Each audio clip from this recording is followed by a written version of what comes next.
amigos? Buenas tardes, bienvenidos a 24 horas. A las 3 de la tarde de hoy se reinstala la audiencia de formulación de cargos en el caso Goleada, en el que es investigado el alcalde de Guayaquil. En breve vamos a tener los detalles de cómo se desarrolla la audiencia desde la madrugada con María Gracia Chacón. Hola, Gaby. Hola Liz, amigos, muy buenas tardes. Además les contamos que las actividades en el municipio de Guayaquil continúan con normalidad. Hoy el Consejo sesionó y en breve Erika Vera nos dará todos los detalles. Empezamos con las noticias.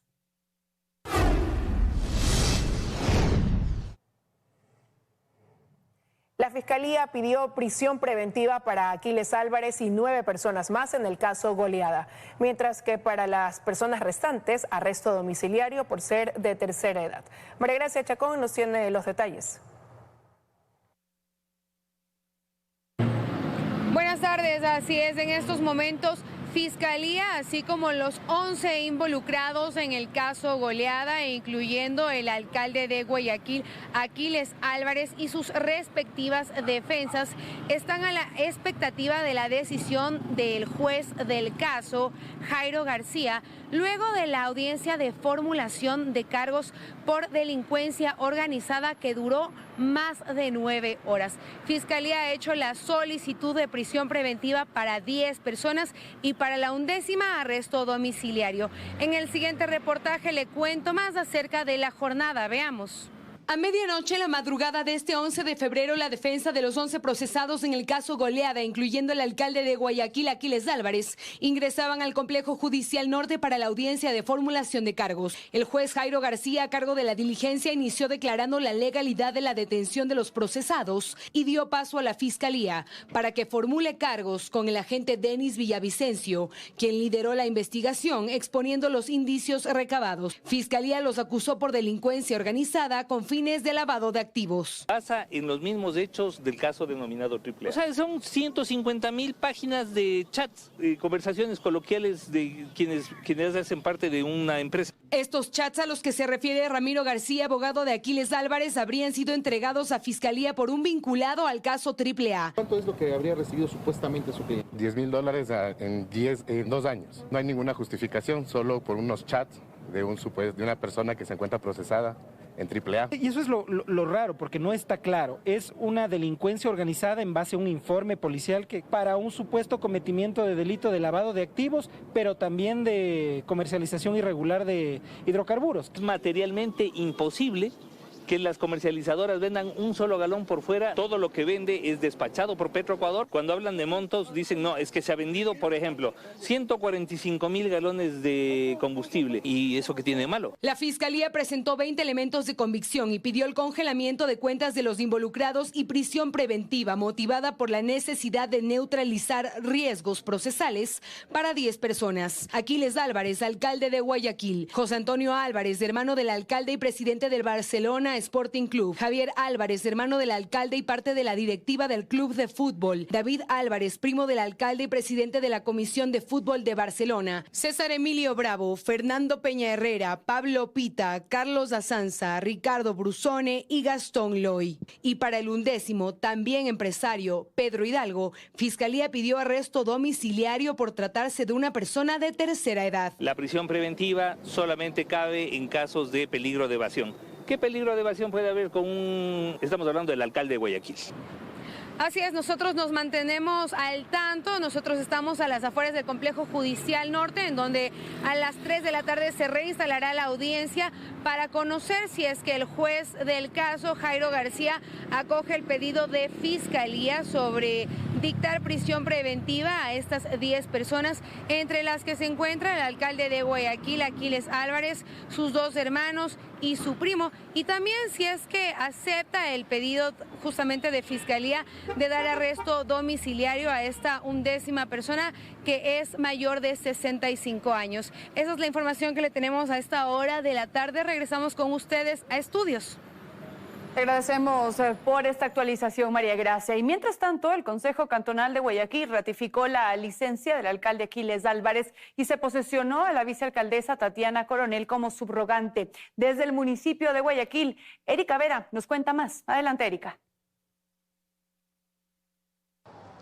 Así es, buenas tardes. El alcalde de la ciudad, Aquiles Álvarez, ya cuenta con la licencia vigente desde el 10 al 24 de febrero, esto tras la aprobación en sesión de Consejo Municipal, y también en esta se desarrolló la posesión de la vicealcaldesa como alcaldesa subrogante, Tatiana Coronel. Entre otras novedades, la entidad municipal se encuentra con total normalidad atendiendo a los usuarios. Pero para conocer cómo se desarrolló esta jornada, veamos el siguiente reportaje. Con la frase justicia independiente, los concejales iniciaron la sesión extraordinaria del Consejo Municipal de Guayaquil. En la sesión se ratificó la licencia del 10 al 24 de febrero de Aquiles Álvarez, alcalde de la ciudad. Además, se confirmó que la vicealcaldesa Tatiana Coronel asumirá la alcaldía de forma subrogante por el periodo de licencia o mientras dure el proceso del alcalde. Los concejales y la alcaldesa subrogante expresaron que las actividades continúan con normalidad en las distintas entidades y ventanillas del municipio de Guayaquil. Quiero decirles que el holding se encuentra operativo 24/7. Aquí en el Palacio Municipal, las ventanillas de atención ciudadana están operativas. Los frentes de obra pública no se han detenido. Situación que nuestro equipo periodístico corroboró. ¿Atención normal acá en el municipio? Sí, normal, todo bien. ¿Ya cuánto se demoró en el trámite? 5 minutos. ¿Sí canceló, vino a pagar los predios? Sí, previos y las promejoras también. La detención del alcalde de Guayaquil no solo generó reacciones del holding municipal, sino también de varias autoridades, entre ellas la de la prefecta del Guayas, Marcela Guiñaga, quien solicitó que el proceso sea transparente. Lo que esperamos en este país es que la justicia esté alejada de cualquier presión política, que exista la transparencia, la independencia del caso. A esta hora de la tarde la sesión de consejo continúa. Esto tras la intervención de varios concejales quienes han rechazado la detención del alcalde de la ciudad y también a la espera de lo que será la resolución del juzgamiento por parte de la entidad respectiva en la capital. Esta es la información que tengo a esta hora de la tarde. Ustedes continúan con más. Muy buenas tardes. Gracias, Erika. Una buena tarde para ti también. Desde finales del 2023, el alcalde de Guayaquil, Aquiles Álvarez, y el presidente Daniel Noboa mantienen públicas diferencias que se incrementaron en el tiempo. Los procesos judiciales que afronta Álvarez se desarrollan en medio de un permanente fuego cruzado con el gobierno. Octubre de 2023, Aquiles Álvarez tenía casi 5 meses al frente de la alcaldía a la que llegó con el auspicio del correísmo, y a la sesión solemne invitó a Luisa González, para entonces ya en segunda vuelta. Invitó también a Daniel Noboa, pero no asistió. Álvarez reprochaba públicamente al entonces candidato. Gracias, Luisa, por venir. Una pena que Daniel no haya venido. No lo iba a decir, pero aquí al frente incluso a mí me parece una falta de respeto que en estos 203 años de independencia de Guayaquil hayan hecho un evento con la militancia de ellos, y eso no se puede permitir. Se considera este el inicio, al menos en lo público, de una confrontación entre Aquiles Álvarez y Daniel Noboa que no se quedó en lo personal, que trascendió a sus funciones. En la silla presidencial, en el sillón de Olmedo. No tardó en manifestarse en eventos puntuales, como el retiro de competencias para la construcción del quinto puente, el conflicto en materia ambiental para la construcción de obras en Guayaquil, la disputa por la administración del Parque Los Amanes, las críticas de ambos lados en torno a la gestión de la crisis de seguridad. Un punto de inflexión, la denuncia por presunto tráfico de combustibles que presentó la Agencia de Regulación y Control de Hidrocarburos, entidad gubernamental, en contra de Álvarez y su entorno familiar y empresarial. Fue en julio de 2024, el mismo mes en el que el presidente Noboa se refería al tema sin nombrarlo. Nosotros estamos aquí para servir al pueblo, no estamos aquí para enriquecernos, gracias a Dios. Eso de ahí, pues yo ya cumplí con todas mis metas económicas de vida. Ahora estoy aquí para servir. Gracias a Dios me lo he ganado trabajando, no como otros pillos que pues lo que han hecho es contrabandear combustible. A inicios de 2025, en campaña, las diferencias fueron aún mayores. En marzo, ARCSA cerraba un restaurante de la familia Álvarez y el municipio clausuraba las oficinas de ARCSA en el Parque Los Amanes y además una imprenta de la familia Noboa. Era la segunda vuelta. Álvarez apoyó de nuevo a Luisa González. Tras su derrota, el alcalde reconoció los resultados, llamó a un diálogo, duró poco. 2025 transcurrió entre reiterados impases del alcalde de Guayaquil con funcionarios del gobierno, con Sercop más de uno, pues la entidad ha detenido procesos de contratación del municipio por presuntas irregularidades. A la par, Acusaciones de ida y vuelta que han ido subiendo drásticamente de tono. Mientras Álvarez es procesado por presunto tráfico de combustible, él hace graves denuncias en contra del gobierno. Lo que sí tenemos son saqueos monumentales de fondos públicos sin ningún funcionario preso por actos que constituyen robarle al país entero. En medio de las crecientes tensiones, acusaciones de lado y lado, Álvarez y otros afrontan un proceso por delincuencia organizada. Su defensa sostiene que es otro capítulo más de la confrontación. Desde Fiscalía que se trata de temas exclusivamente judiciales. Carlos Acoto, Teleamazonas.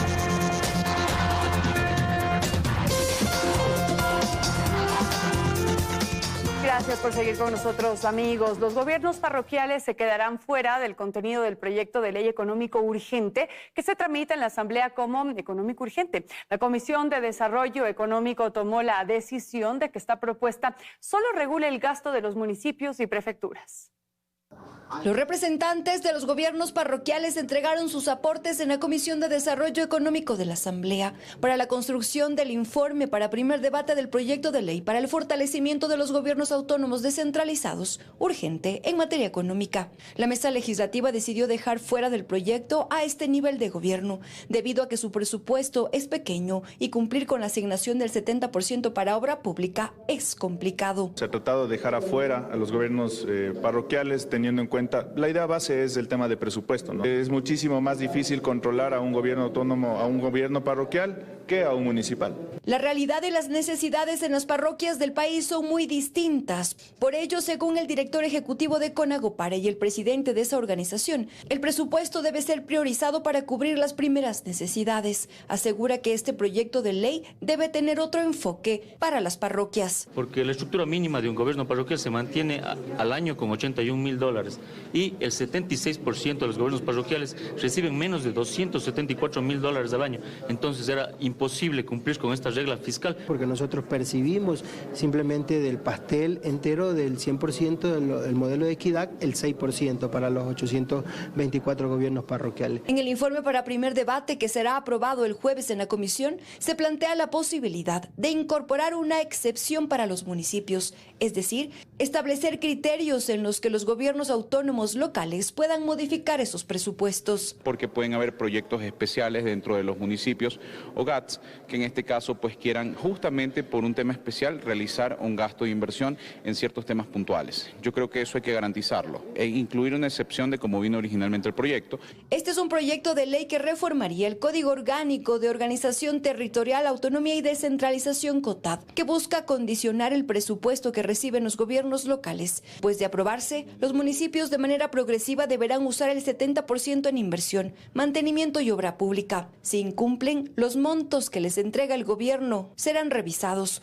El gasto será sometido a control ciudadano, propone el proyecto de ley. En Quito, Karen Aro, Teleamazonas. También la Asamblea prevé tratar en primer debate este fin de semana el proyecto urgente sobre minería y energía. El sector minero sostiene que los cambios planteados son positivos, pero consideran que la única forma de atraer inversión es con normativa que no sea modificada constantemente. El Pleno de la Asamblea podría conocer este fin de semana el informe para primer debate de la Comisión de Desarrollo Económico respecto del proyecto económico urgente enviado por el Ejecutivo sobre el fortalecimiento de los sectores minero y energético. Desde el sector minero consideran que los cambios propuestos generan mayor estabilidad. Todas las inversiones a gran escala requieren una seguridad jurídica. La nueva ley en la que se está trabajando tiene dos factores fundamentales. Primero, la autonomía energética en el sector minero, que es un elemento de seguridad porque consolida la parte energética dentro del título habilitante minero. Y en el segundo caso crea una figura que se conoce como el clúster minero, que es precisamente un conglomerado en el cual la mayor parte de los elementos fundamentales de una mina, como son la parte logística, de transporte, de combustible, la infraestructura vial, inclusive la parte de explosivos y la seguridad militar, se conglomeran en un solo sitio para ver ya no una mina como un centro de extracción de minerales, sino como un nodo logístico y de producción a gran escala. El Ministerio de Ambiente y Energía sostiene que la normativa, si bien agilita procesos, no reduce los controles. De allí que la expectativa es que Ecuador pueda tener al menos 6 minas nuevas en operación hasta 2030. 10% del territorio ecuatoriano está explotado, nada más. Tenemos todavía un 90% para tener inversión extranjera. Destacan que Ecuador debe buscar todos los mecanismos para combatir la minería ilegal, que pone en riesgo a un sector que en 2025 produjo 3.500 millones de dólares en exportaciones y 1.400 millones en contribución fiscal. De más de 200 empresas formales en Chile, y el tema de la minería ilegal es marginal. Y es un trabajo que se ha desarrollado no en el corto plazo, sino que es un trabajo que se ha desarrollado con las comunidades. Nuestro proyecto, la expectativa en la etapa de construcción, estamos hablando de alrededor de 600 plazas de empleo directo. Por ahora el sector se prepara para la Expo Minos 2026, que se llevará a cabo en mayo y que se convierte en una ventana para que el mundo mire a Ecuador como un lugar con potencial minero. Belén Merizalde, Teleamazonas. Ya más de 21.000 millones de dólares ascendió la recaudación tributaria en Ecuador durante el 2025, mientras que la deuda tributaria asciende a cerca de 4.000 millones de dólares. Se trata de una cifra récord alcanzada en 2025, más de 21.000 millones de dólares en recaudación tributaria. Los impuestos que más han contribuido son el IVA, con más de 11.000 millones de dólares recaudados, el impuesto a la renta con más de 7.000 millones de dólares y el impuesto a la salida de divisas con más de 1.200 millones de dólares. Lamentablemente en nuestro país se sigue recaudando más por un impuesto al consumo, por un impuesto indirecto que por un impuesto directo, que se supone el impuesto a la renta debería ser el pilar fundamental para asegurar una recaudación más justa y más equitativa dentro del país. Pichincha, Guayas, Azuay y Zamora Chinchipe son las provincias que concentran la mayor parte de la recaudación, no solo por su tamaño o actividad económica, sino porque la mayor parte de sus contribuyentes opera dentro de la formalidad. Es decir, hay una tarea pendiente para la administración tributaria de seguir formalizando, buscar y ampliar esa base de contribuyentes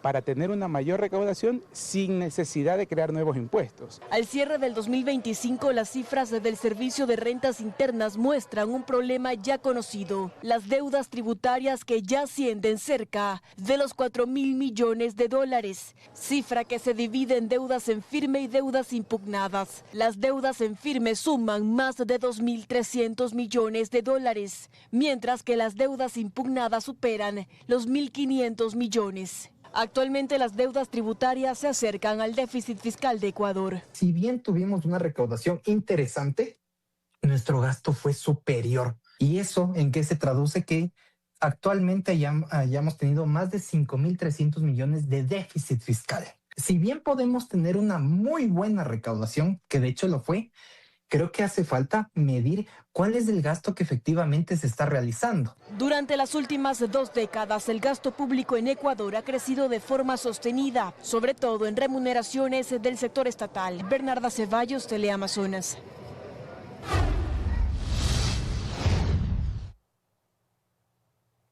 Los hospitales de Pichincha registran apenas un 30% de abastecimiento, según el Colegio de Médicos de la provincia. Además, equipos para exámenes no reciben mantenimiento desde hace 2 años y hay largas listas de espera con cirugías represadas. Los médicos de los hospitales públicos de Pichincha confirmaron este miércoles lo que los pacientes denuncian en las calles: una crisis en el sistema de salud que se agrava cada vez más. Juan Pasquel, presidente del Colegio de Médicos de la provincia, asegura que falta todo y que hay una larga lista de cirugías represadas. El 30% apenas tiene de abastecimiento los hospitales. Del Hospital Enrique Garcés, nosotros hacíamos 6.000 cirugías anuales. En este momento apenas tienen 3.000, es decir, se ha bajado al 50%. Y lo mismo pasa en el Hospital Eugenio Espejo, en donde solamente en el área de traumatología hay una lista de 2.000 cirugías suspendidas. Normalmente se realizaba entre 60 cirugías a 50 cirugías al día y ahora ha bajado a 20 cirugías más o menos. El hospital, para poder trabajar en forma normal, estaría un abastecimiento del 90%. Pero no es todo, pues los equipos para exámenes médicos tampoco funcionan por falta de mantenimiento. Una tomografía axial computarizada, una resonancia magnética, prácticamente se hallan paralizados por falta de mantenimiento desde hace 2 años. El costo que tiene, por ejemplo, de una resonancia magnética es de un salario mínimo vital. E incluso denuncian que han sido víctimas de acoso laboral. Cualquier expresión que se traduzca en gritos, hostigamiento o presión indebida hacia el personal de salud por parte de las autoridades del gobierno debe cesar. Por ello piden acciones inmediatas, empezando por el nombramiento de un ministro de Salud, llamado al que se une también la Comisión Nacional Anticorrupción. Se requiere de una persona que no solamente crea que la atención de la salud es comprar medicamentos e insumos y distribuir de una o de otra manera. Se requiere alguien que conozca de salud pública. Más improvisaciones en ese lugar o en otros no tiene sentido en el país. Respecto a la subasta para la adquisición de 193 medicamentos, el Colegio de Médicos pide participar como veedor y que se garantice la ejecución del presupuesto, que para este 2026 es de 5.800 millones. Lucía Clavijo, Teleamazonas. Más de 150 bomberos trabajan en sofocar el incendio en una bodega del edificio Multicomercio en el centro de Guayaquil. Nuestro compañero Ricardo Cruzati está en el punto y nos informa que varias personas ya fueron evacuadas. Adelante, Ricardo, cuéntanos.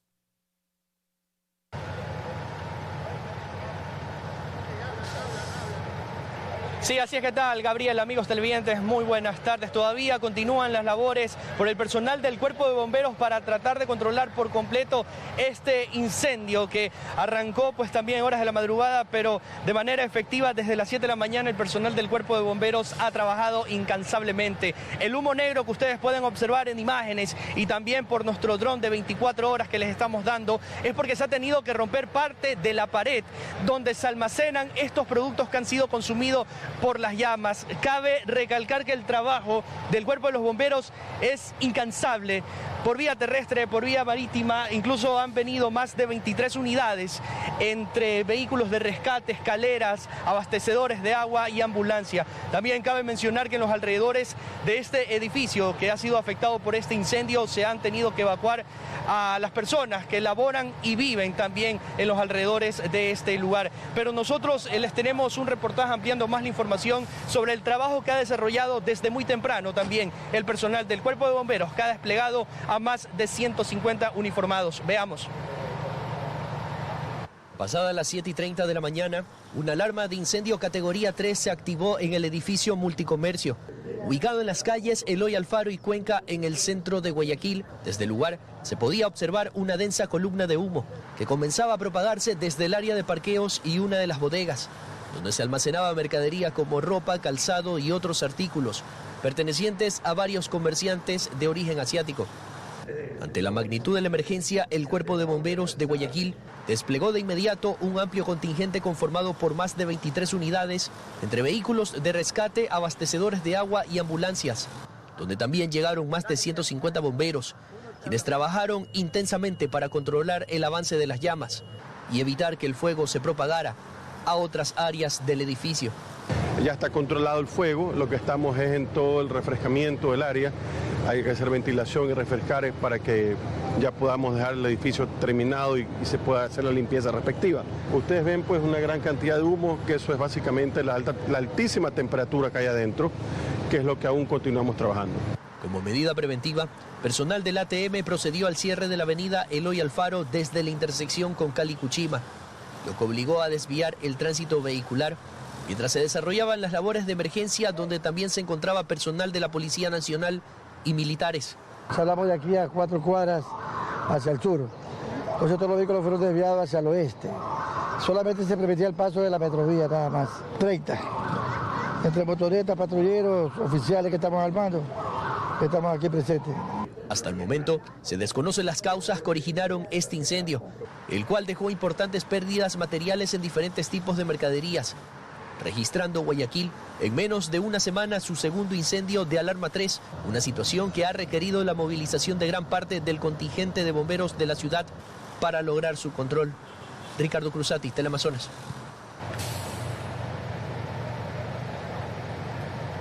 A pesar de que las llamas han sido controladas, todavía existen varios focos de fuego en algunas bodegas que se encuentran en este edificio. Mientras tanto, los bomberos siguen realizando estos trabajos para tratar de controlarlo en su totalidad. Esa es la información, Liz, que les tenemos a esta hora de la tarde. Ustedes tienen más en estudios. Gracias, Ricardo, por ese informe. Y con esto es momento de ir a una pausa, pero cuando regresemos, el presidente de la República recorre Loja. Ya les contamos qué hizo en el sur del país. Además, se viene el feriado largo de Carnaval y aquí tenemos opciones para que usted lo pueda disfrutar. Ya les contamos más al volver.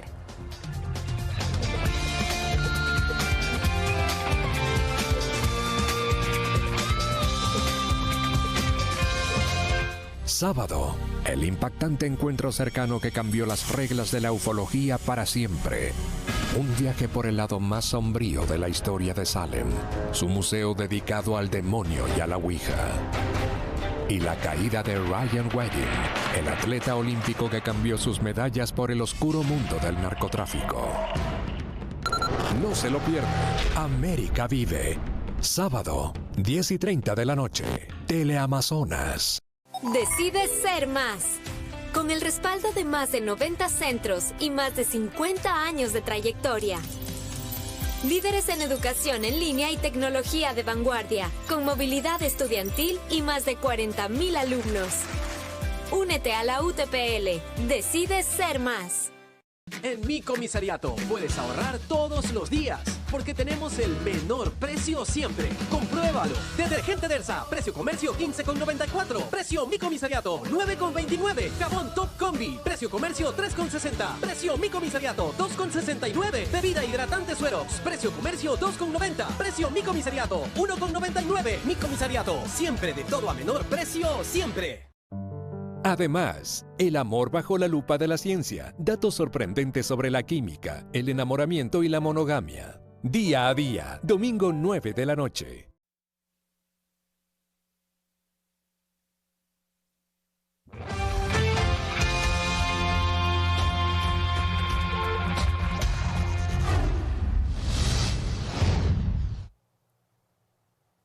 Estamos de regreso para contarles que el presidente Daniel Noboa sigue cumpliendo agenda en la ciudad de Loja con actividades que impulsan créditos y becas gubernamentales. Vamos a hacer contacto con María del Rocío Coronel, que ella nos tiene más información. Hola, María del Rocío. El presidente de la República cumplió agenda esta mañana en la ciudad de Loja con una actividad puntual junto a emprendedores y representantes del agro. El presidente de la República, Daniel Noboa, ha desarrollado durante este martes y miércoles una amplia agenda en la ciudad de Loja. Esta mañana, el primer mandatario fue recibido por emprendedores y representantes del agro en un evento para impulsar los créditos y becas gubernamentales. Le hemos cambiado la vida a centenares de miles de mujeres. 180.000 becas, de las cuales 70% entregadas a mujeres. Créditos agrovioleta, créditos Emprende Violeta, créditos también hipotecarios. Recalcó además el apoyo brindado a sectores estratégicos. Ordenando las finanzas, poderles dar un crédito a ustedes. Para teniendo nuestras finanzas ordenadas, poderles dar acceso a crédito a mujeres, a jóvenes, a agricultores. Dar herramientas que mejoren su productividad, como ayer hicimos con los tractores. Con este evento culminó la agenda del primer mandatario en el sur del país. Varios sectores solicitaron ser escuchados por el primer mandatario, que por falta de tiempo no brindó atención a todas las peticiones del sur del país. Continúan en estudios. Buenas tardes. Buenas tardes. Gracias, María del Rocío, por tu informe.